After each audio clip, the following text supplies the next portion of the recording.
ఈరోజు దేవుని వాగ్దానం అపోస్తలుల కార్యములు 9వ అధ్యాయం 34వ వచనం. యేసుక్రీస్తు నిన్ను స్వస్థపరచుచున్నాడు. యేసుక్రీస్తు నిన్ను స్వస్థపరచుచున్నాడు. పేతురు, అయినయా, యేసుక్రీస్తు నిన్ను స్వస్థపరచుచున్నాడు, నీవు లేచి నీ పరుపు నీవే పరుచుకొనుమని అతనితో చెప్పగా వెంటనే అతడు లేచెను. వైద్యుడైన లూకా సువార్తను, అపోస్తలుల కార్యముల గ్రంథాన్ని రాసినట్లు మనం గమనిస్తాం. మత్తయి, మార్కు, లూకా, యోహాను సువార్తల భాగాలలో ఈ భూమి మీద 2025 సంవత్సరాలకు ముందు కన్య మరియ గర్భము ద్వారా పరిశుద్ధాత్మ ద్వారా ఈ లోకంలో క్రీస్తు ప్రభు జన్మించునని ఎన్నో ప్రవచనాలు క్రీస్తు పూర్వమే ముందుగానే చెప్పబడ్డాయి. అలాగే ఆయన చేయు కార్యములు, అద్భుతములు, సూచక క్రియలు, స్వస్థతలు కూడా ముందుగానే ప్రకటించబడ్డాయి. యెషయా గ్రంథం 7వ అధ్యాయం 14వ వచనంలోను, 9వ అధ్యాయం 6వ వచనంలోను, 61వ అధ్యాయం మొదటి 4 వచనాల్లోను, 29వ అధ్యాయం 18వ వచనంలోను, 35వ అధ్యాయం 5వ వచనంలోను, 42వ అధ్యాయం 6, 16, 18 వచనాల్లో ఈ యెషయా గ్రంథంలో ఈ వాక్య భాగములన్నిటిలో యేసు ప్రభు చేయు కార్యములను గూర్చి ముందుగానే ప్రవచించబడ్డాయి. ఈ భూమి మీద యేసు ప్రభు జన్మించిన తరువాత ఎన్నో స్వస్థతలు, అద్భుతములు, సూచక క్రియలు ప్రభు జరిగించడం ఆ దినాలలో యేసుతో పాటు జీవించిన అనేకులు ఈ కార్యములను గూర్చి చూసి సాక్ష్యమిస్తూ ఉన్నారు. మత్తయి సువార్త 15వ అధ్యాయం 30వ వచనంలో ఆయన యొద్దకు తీసుకుని వచ్చిన కుంటివారు, గుడ్డివారు, మోగవారు, అంగహీనులు ఆయన వారిని స్వస్థపరిచెను అని సాక్ష్యముగా చెప్పబడింది.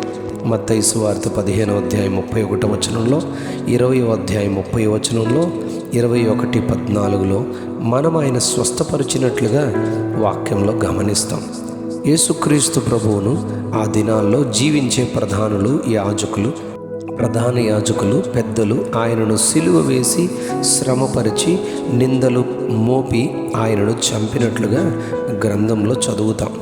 ఆయన సిలువ వేయబడి చనిపోయి సమాధి చేయబడి 3వ దినమున మరణమును గెలిచి మృత్యుంజయునిగా లేచెదనని ముందుగానే చెప్పి ఉండెను. ఆయన చెప్పినట్లే తిరిగి లేచెనని 1 కొరింథీయులకు రాసిన పత్రిక 15వ అధ్యాయం 3, 4 వచనాల్లో మనం గమనిస్తాం.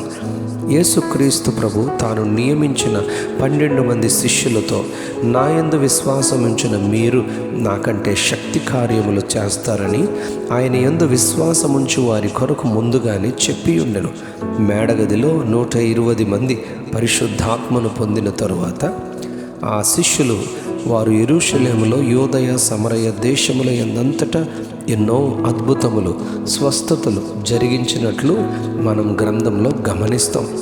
మొదటిగా అపోస్తలుడైన పేతురు, యోహానులు దేవాలయంలోనికి పగలు 3 గంటలకు ప్రార్థన చేయుటకు వెళ్ళుచుండగా పుట్టినప్పటి నుండి కుంటివాడైన మనుష్యునితో, వెండి బంగారములు మా యొద్ద లేవు గాని మాకు కలిగినదే నీకు ఇచ్చుచున్నామని నజరేయుడైన యేసు నామమున లేచి నడువమని చెప్పినప్పుడు వాని శీలమండలు సడలి దిగ్గున లేచి నిలిచి నడుచుచు దేవాలయములోనికి వారితో పాటు వెళ్ళి గంతులు వేసినట్లు, దేవుని ఆరాధించినట్లు అపోస్తలుల కార్యముల గ్రంథంలో 3వ అధ్యాయంలో చెప్పబడింది.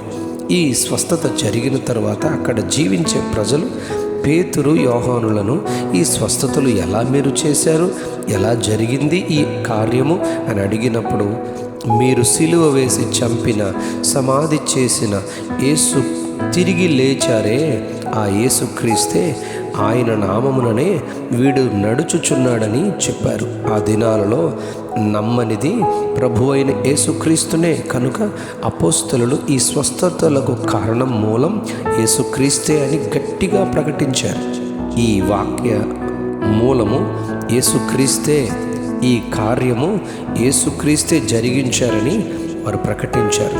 ఈ వాక్య భాగంలో కూడా యేసుక్రీస్తే ఈ అయినయ అనబడు పక్షవాయువు గలవారిని 8 సంవత్సరముల నుండి బలహీనమైన ఇతరిని ఆయనే స్వస్థపరిచారని గట్టిగా 9వ అధ్యాయం 34వ వచనంలో వారు ప్రకటించారు.